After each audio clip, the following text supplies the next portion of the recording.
Hello everyone. In this video I'm going to talk about the symbolism of hair in the story of Rapunzel. It is in a way a continuation of the last video I did directly on the symbolism of hair in the Bible, but I also wanted to use a story that is from another source, so here a fairy tale, to talk about the coherence of the symbolism of hair.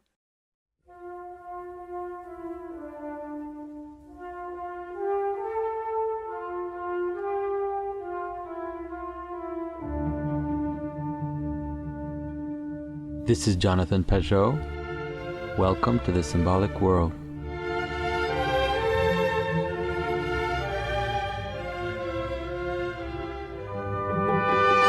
And so most of us will know the story of Rapunzel. I'll give the details of it just to give you to start. Usually the story is starts with the idea of a couple who's pregnant and very poor, and a man goes and steals some cabbages for his wife in this witch's garden. And the witch catches him, and he promises either they make a very disturbing trade where he promises to give their firstborn in exchange for the cabbage, or else she tells the man that she is going to take their first child when it's born. And so when the child is born, the witch takes the child and then raises her up in a tower and raises her there with no entrance to the tower. When the young woman becomes a teenager, she has this long, flowing hair. And the witch, when she wants to engage with the young lady, she goes up to the tower and says, "Rapunzel, Rapunzel, let down your hair." And then the witch can climb up and can engage with the lady. So then with Rapunzel. The idea is that the witch will not let Rapunzel go. And often the story is interpreted in relating to this notion of an overbearing mother, of a devouring mother that will not let her daughter grow up and enter into a relationship, but she wants to protect her. And so I think that that's a fair interpretation. But what I want to look at is especially how the symbolism of hair plays into this story. And so, of course, she has this kind of long, unnatural hair. And in the story, later on, the prince will come and will see the witch saying, "Rapunzel, Rapunzel, let down your hair." And the prince will climb up, will go up, and then when the witch is no longer there, he will himself call up to Rapunzel to let down her hair, climbs up her hair, and then they meet, they fall in love, etc., etc. In the very early versions of the story, after the prince's several visits, Rapunzel actually gets pregnant, and they plan on how to get her to escape the witch's grasp. And so as they're planning to help her escape, the story usually has it that Rapunzel will make a mistake when she's speaking to the witch, will let it be known that the prince is coming to see her. In the very, very early versions, she says something like that her dress is becoming a little too tight around the belly, suggesting, of course, that she's pregnant. In other versions, she makes the mistake of saying, as the witch is climbing up, how it's funny that the prince, when he climbs up her hair, it doesn't hurt her as much as the witch, And so because of that, the witch then cuts off Rapunzel's hair, usually tosses Rapunzel out into the wilderness. And when the prince climbs up the hair this time, he calls Rapunzel, Rapunzel, sees this hair come down, he climbs up. But when he arrives, he finds the witch who is behind the hair now, and she pushes him off the tower. He falls into a thorn bush, which blinds him, and then he wanders through the wilderness blind for quite a while until one day he hears the voice of Rapunzel in the forest once again. Rapunzel has been living in the forest and raising his children, basically raising often it's twins, a boy and a girl, and so he hears the voice, he calls to her, Rapunzel comes and she takes him in his arm, she cries, and her tears will heal the prince, and there you go. Now they're back together again. In some versions, in touching her hair, then her hair will grow out again, and she'll be back to how she was before.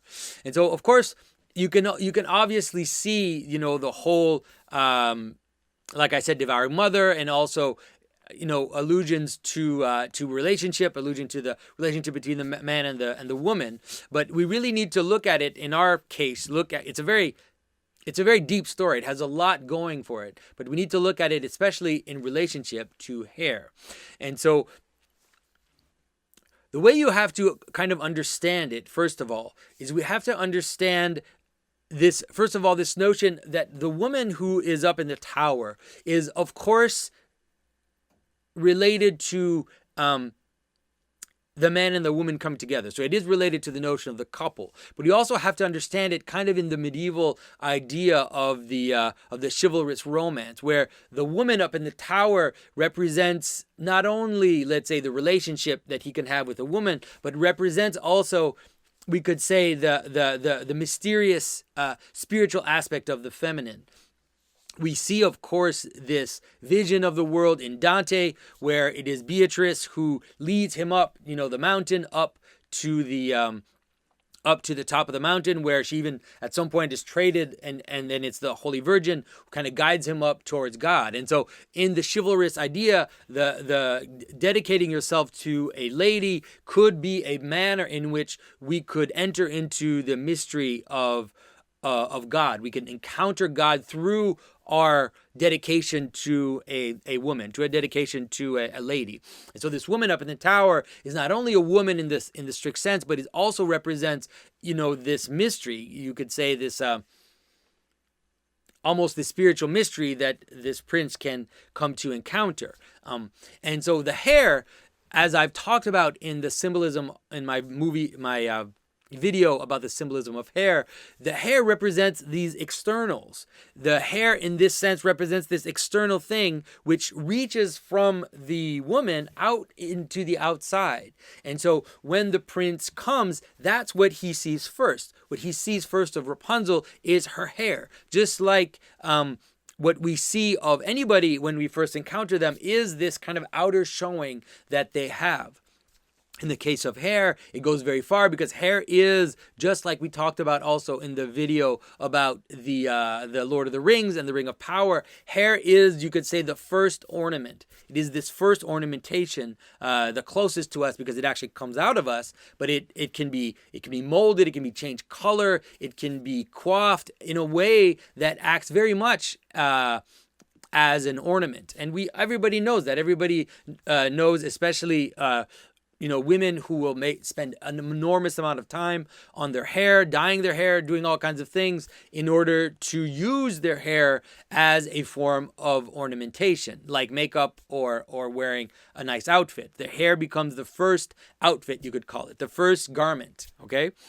And so in that sense, the prince encounters this garment, encounters this ornament, and uses the ornament, and the ornament becomes a way for him to access the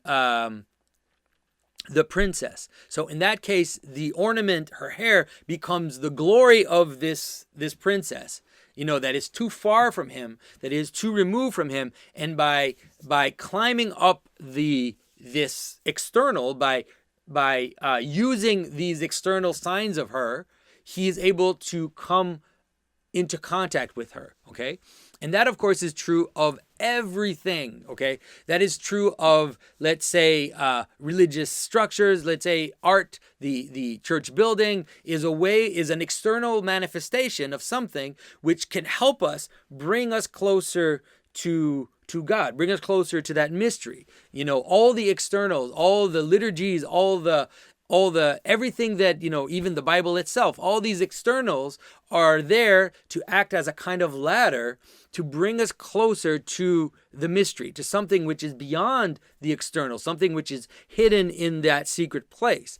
And so here it is, the prince who goes up and encounters the princess. So now when,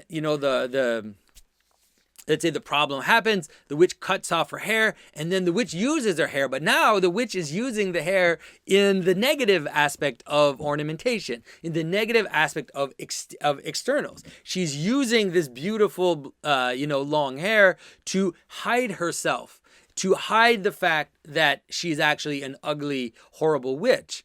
And so the prince sees the hair, And he is, in this case now, he is actually duped by the hair. These externals are actually leading him into error because he's trusting only the externals and isn't looking further than the ornamentation. And so that is true once again about anything that is external. And that's why we always have this conflict within religion, within Christianity, to say, how important are these external things? Are they idols?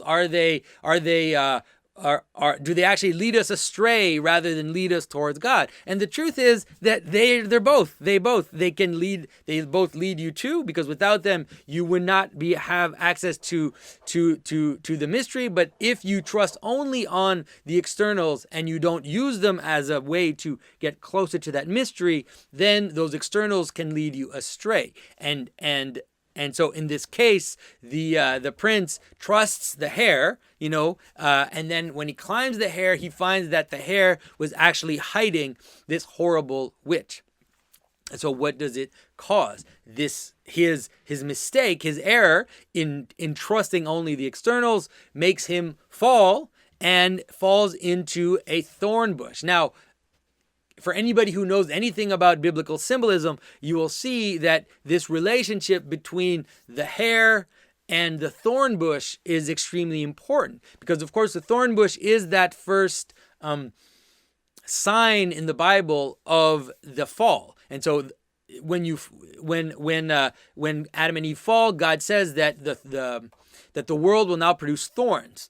And in order to protect yourself from those thorns, God gives them these garments of skin, which are represented, of course, by these hairy garments. And so you have the hair to protect you from the thorns. Now the prince is led astray by the hair. He's been tricked by externals, and because of that, then he loses he loses the protection of the externals, and smack, he goes into the thorn and he becomes blind. Of course, the blindness is exactly exactly what he already had gone through. He was already a form of blindness, which led him to trust only the hair, Rapunzel's hair, instead of being attentive to what the hair is connected to, which had caused him to fall in the first place. So he falls, he becomes blind. That's of course a perfect image of this forgetfulness or this incapacity to actually see things for what they are,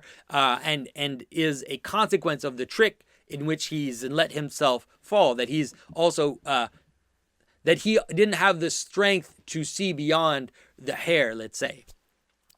And so the prince then wanders. Of course, we all wandering in the wilderness, just like the Israelites wandered in the wilderness when they didn't trust God, just like Cain wandered in the wilderness when he slew his brother. This notion of wandering in the wilderness is really this idea of being lost, having lost meaning, having lost the capacity to see the world for what it is, and to be led astray. He could have been on water. He could have been, basically, it is this loss of a capacity to see. Capacity to see meaning is being lost in the wilderness. For those who have more questions about that, I would say read Mathieu Pageau's book, my brother's book, The Language of Creation. In that book, he talks about wilderness as well as this falling away from meaning and this incapacity to see meaning in the world. So the prince wanders off, and then finally he hears the voice. And hearing the voice of Rapunzel is once again then being reconnected to his first goal, being reconnected to the meaning which he had lost, which he had not been able to see beyond the externals. And now he hears the voice. And of course, hearing the voice is in symbolism, it really is this kind of inner relationship. To hear someone's voice is to encounter that person in a very intimate way. In the Old Testament, for example, we don't see God, but we hear God. And this hearing is really this intimate relationship. The world is created by word. It is that link to word. And so by hearing the princess, he recognizes her. he's not seduced by her outer beauty anymore. He can't even access it, but he then finds her again through herself, through her deeper self, you could say, by hearing her voice and connecting to her voice. And then, of course, the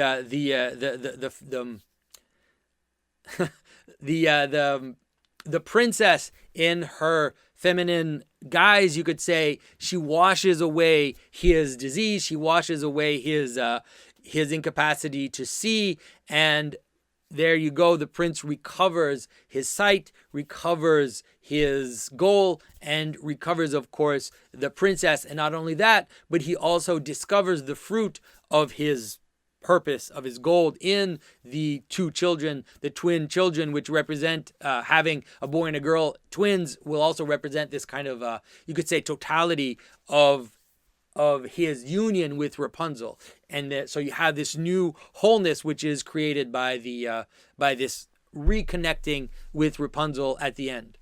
And so we can see now, once we see it, how hair functions perfectly in that story. Functions perfectly in the way that it really is this double bind, where there is this external thing that is there to act as a kind of ladder in order to bring you closer to the mystery. But if you only trust the ladder and you're not trying to see what's beyond it, then it can become a form of hiding and a form of artifice that can get you lost, that can make you lost, and it can make you lose sight and lose the deeper meaning. And so I think that's really important, especially for this whole discussion in Christianity, that we've had these extremes in Christianity where in certain branches of Christianity, people have fought so much the external forms, and in other times, in other places, people have relied so much on outer forms. But it really is only those two things coming together, the outer and the inner, the external manifesting the internal, and the internal being the final goal, let's say the final purpose of what all those externals are for. That's how the world can exist. And it's really the only way that the world can exist properly. And so I hope that you enjoyed this video about hair. This week, I'm going to answer. A lot of people in my last video have been asking questions about all the art that I have put up in my office. And so this week, I think it's this week or next week, I'm going to do the Q&A live. And in the Q&A, I'm going to describe a little bit of the art, why I have it up. Some people ask, what is God's dog? Other people ask, what is this man sitting on a lion? And so I will deal with all that in the Q&A. The Q&A is available live, and the questions are available for supporters. But I think this month I will put out the Q&A once it's finished. I will put it out publicly so that everybody can get that information if that's something that you're interested in. And so everybody, once again, thanks for sharing all this. Thanks for being part of this discussion, and I'll see you soon.